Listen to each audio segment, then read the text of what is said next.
ऋषि जो होते हैं, जिन्होंने वेद में जो अपना कंट्रीब्यूशन दिया है, ऋषि का इंग्लिश वर्ड क्लोजेस्ट अगर कहा जाए तो रिसर्चर, जिसने रिसर्च किया, जिसने अपने आप को प्रकृति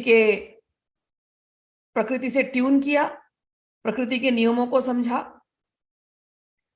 परमात्मा तत्व क्या है समझा, आत्म तत्व क्या है समझा, उनको हम कहते हैं ऋषि। कंटिन्यूस रिसर्च करते हैं जो।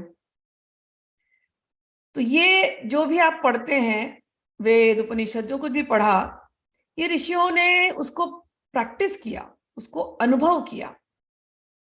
वेद जो शब्द है ये आता है वेदना से, या वेद और वेदना, वेद से ही वेदना आती है, ऐसे भी समझ सकते हैं। वेदना, जिसे मैं आपको कहूं कि वेदना मतलब एक इमोशन। तो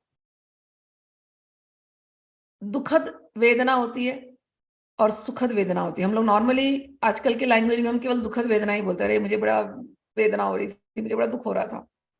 लेकिन सुखद वेदना भी एक चीज होती है कि हमें सुख भी हो रहा है किसी चीजों से।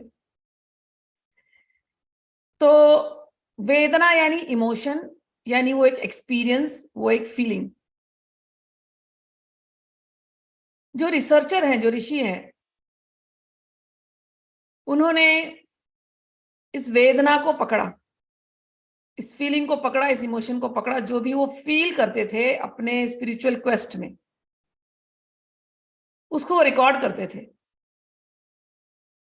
और वो उस रिकॉर्डिंग से, उस वेदना से जो एक कॉमन कंक्लूजन निकलता है ऋषियों का, ऋषियों का ग्रुप है, बैठे हैं, मंत्र कर रहे हैं, जाप कर रहे हैं। मंत्र साइंस है। जैसे अभी हम लोग गूगल यूज करते हैं, अलेक्सा यूज करते हैं, सिरी यूज करते हैं, ये मंत्र है। हम कुछ उसको कमांड देते हैं, वो करता है। तो हमारे ऋषियों ने इस साइंस को पकड़ा, शब्दों के साइंस को पकड़ा, और एक चीज बताया, जितने मंत्र हैं वो मात्रिका है। साउंड से आया ना, साउंड वाइब्रेशन से मंत्र बने, और उन्हीं साउंड से शब्द बने।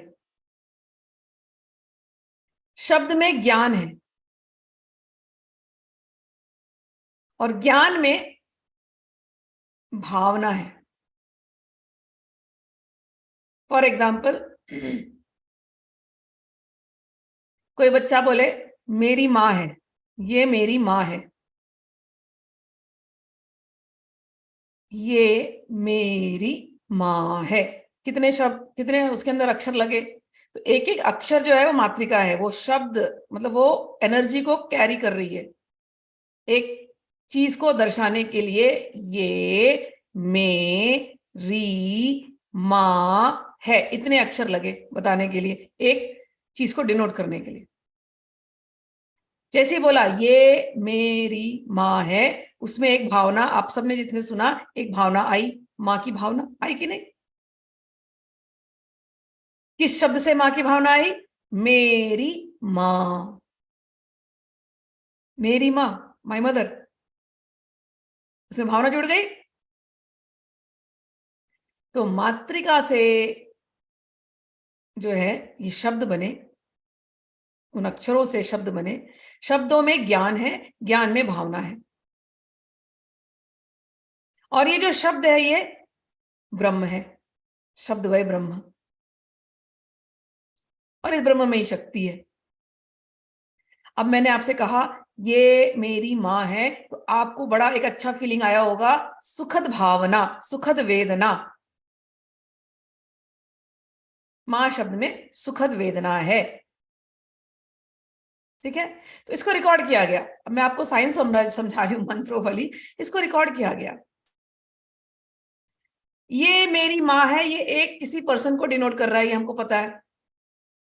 अब इसी शब्द को बदल दो आप, जो भी वो पर्सन है, अब उसी को थोड़ा हम दुखद वेदना में बदलते हैं।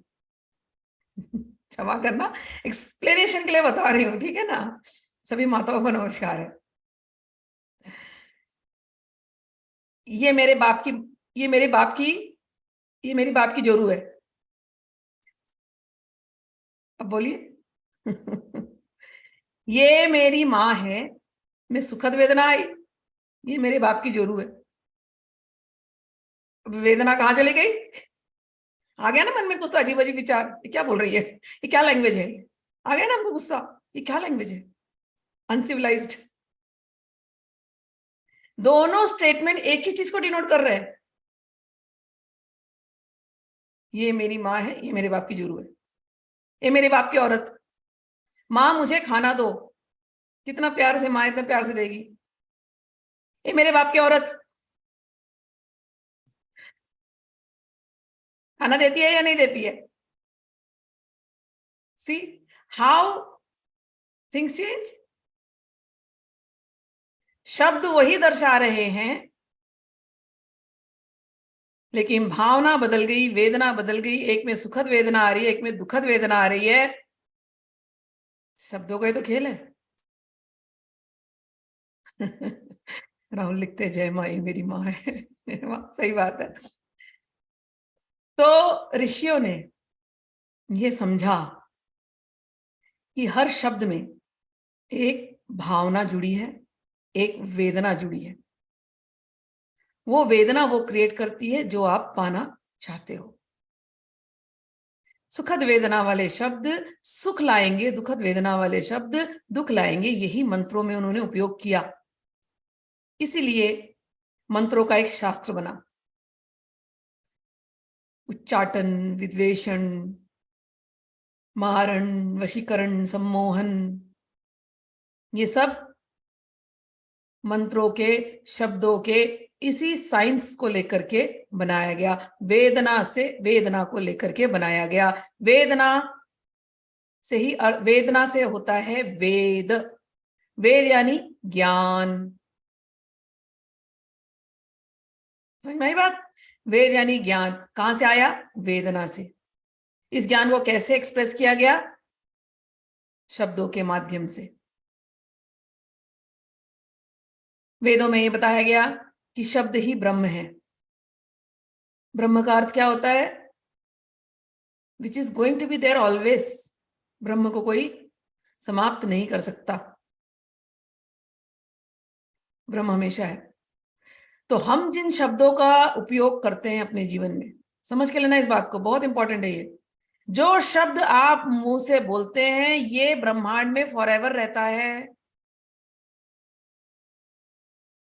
और ये आपको अफेक्ट करेगा और दूसरों को भी अफेक्ट करेगा जो इस वाइब्रेशन के साथ ट्यून होंगे। जब एक समाज, एक सोसाइटी के कुछ लोग, ग्रुप ऑफ लोग केवल नेगेटिव बातें करते हैं, डिप्रेशन, फ्रस्ट्रेशन, स्ट्रेस, टेंशन, जिंदगी खराब हो गई, हमारा तो दुर्भाग्य है, दुर्दैव है, यही अगर कोई सोसाइटी, कुछ ग्रुप ऑफ पीपल अगर बात करते रहेंगे, आप वही वाइब्रेशन आप क्रिएट करते हैं और वही वाइब्रेशन में आप ट्यून करते हैं, वही आपके जीवन में घटनाएं घटने वाली है। और वही कुछ ग्रुप ऑफ पीपल बैठ करके जब कभी मंत्र जाप करते हैं, साधना करते हैं, सर्वे भवन्तु सुखिनः, सर्वे सन्तु निरामया, सर्वे भद्राणि पश्यन्तु, माँ कश्चित दुख भाग भवेत, ये हम अपने प्रेयर सुना है आप लोगों ने। संस्कृत में, इसलिए आप लोगों को, बहुत लोगों को अर्थ पता है, लेकिन बहुत लोगों को अर्थ नहीं पता है। ग्रुप में पूरी प्रेयर के बाद ये कहते हैं, सर्वे भवन्तु सुखिनः। As a group you are saying सब लोग सुखी हों। सर्वे संतु निरामया, किसी को भी कोई प्रकार की बीमारी ना हो, न शारीरिक, न मानसिक, न आध्यात्मिक, कोई बीमारी ना हो किसी को।